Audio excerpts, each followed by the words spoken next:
घाबरायची नाही सर. मला घाबरायचं नाही. कुणाला तर याच्या विरुद्ध तक्रार द्यायची येऊन सांगायची. समजलं का? हिजडा बोलले किसको? सॉरी कोण आहे तू कोण आहे? सर, मैं हिजड़ा है. काही दिवसांपूर्वी नाशिक जिल्हा कायद्याचा बालेकिल्ला अशा आशयाचे व्हिडिओ सोशल मीडियावर धुमाकूळ घालत होते. त्याचप्रमाणे आता आणखी एक व्हिडिओ सोशल मीडियावर फिरत आहे, ज्यात एका कुख्यात गुंडाला पोलिसांनी अक्षरशः हिस्सा बनवलाय. असेच शेकडो सुलतान सध्या पुणे, नाशिक, अहिल्यानगर व जवळजवळ सर्वच जिल्ह्यांमध्ये धुमाकूळ घालत आहेत. आणि या सर्वांना हिस्सा बनवून रस्त्यावर फिरवण्याची जबाबदारी आता महाराष्ट्र पोलिसांवर आहे. जय श्रीराम. मी अमोल कोते पाटील आणि भारत न्यूज मध्ये आपलं स्वागत आहे. पुणे विद्येचे माहेरघर म्हणून ओळखले जाणारे हे शहर गेल्या काही दिवसांपासून गुन्हेगारीच्या घटनांमुळे चर्चेत आहे. पण आता पुणे पोलिसांनी गुंडांना त्यांच्याच भाषेत धडा शिकवायला सुरुवात केली आहे. सध्या सोशल मीडियावर एक व्हिडिओ तुफान व्हायरल होत आहे. हे दृश्य पाहून तुम्हाला एखाद्या साऊथ सिनेमाची आठवण होईल, पण ही दृश्य फिल्मी नाहीत, तर ती आहेत पुण्यातील येरवडा परिसरातील. ज्या गुंडाला तुम्ही हातकड्या घालून दोरखंडाने जखडलेल्या अवस्थेत पाहत आहात, त्याचं नाव आहे सुलतान रहमान शेख. अवघं 20 वर्ष वय असलेला हा तरुण दिसायला सामान्य वाटत असला तरी त्याचे कारनामे मात्र भलतेच भयानक आहे. वयाची 20 गाठण्यापूर्वीच त्याच्या नावावर तब्बल 22 गुन्हे दाखल आहेत. पुणे पोलिसांच्या दप्तरी याचा रेकॉर्ड पाहून भल्या भल्यांचे डोळे पांढरे होतील. सुलतान शेख हा येरवड्यातील लक्ष्मीनगर परिसरात राहतो. ज्या भागात तो राहतो त्याच भागात त्याने आपली दहशत निर्माण केली आहे.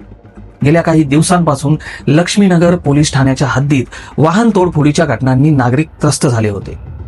रात्रीच्या अंधारात शांततेचा भंग करत या सुलतानने 1-2 नव्हे तर तब्बल 70 वाहनांची तोडफोड केल्याचं पोलीस तपासात निष्पन्न झालंय. वाहनाच्या तोडफोडीमुळे सर्वसामान्य नागरिक दहशतीखाली होते. या गुंडाचा माज उतरवण्यासाठी लक्ष्मीनगर पोलीस ठाण्याचे वरिष्ठ पोलीस निरीक्षक रवींद्र कदम यांनी पुढाकार घेतला.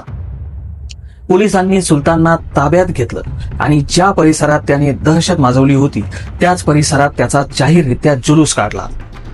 व्हिडिओमध्ये तुम्ही पाहू शकता, पोलीस निरीक्षक कदम यांनी या गुंडाची कॉलर पकडून त्याला लोकांसमोर उभं केलं. कदम यांनी भर चौकात ओरडून लोकांना विचारलं, याचं नाव काय? लोकांनी सुलतान असं नाव घेतल्यावर कदम यांनी त्याला सर्वांसमोर माफी मागायला लावली. याला घाबरायचं नाही, याच्या विरुद्ध तक्रार द्यायला यायचं, असं आव्हान त्यांनी नागरिकांना केलं.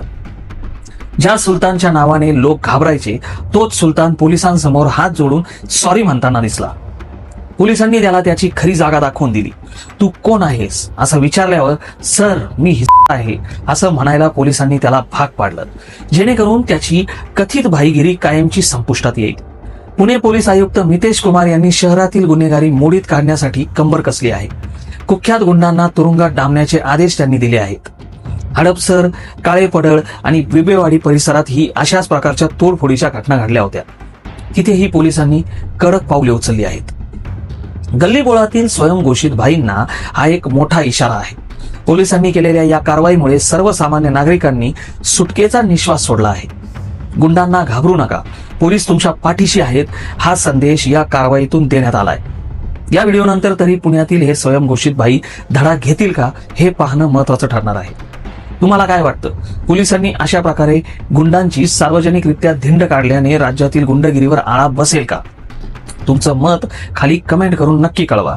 आणि असेच माहितीपूर्ण व्हिडिओ पाहण्यासाठी भारत न्यूजला सबस्क्राईब करायला विसरू नका. भेटूया पुढच्या व्हिडिओमध्ये. तोपर्यंत जय श्रीराम.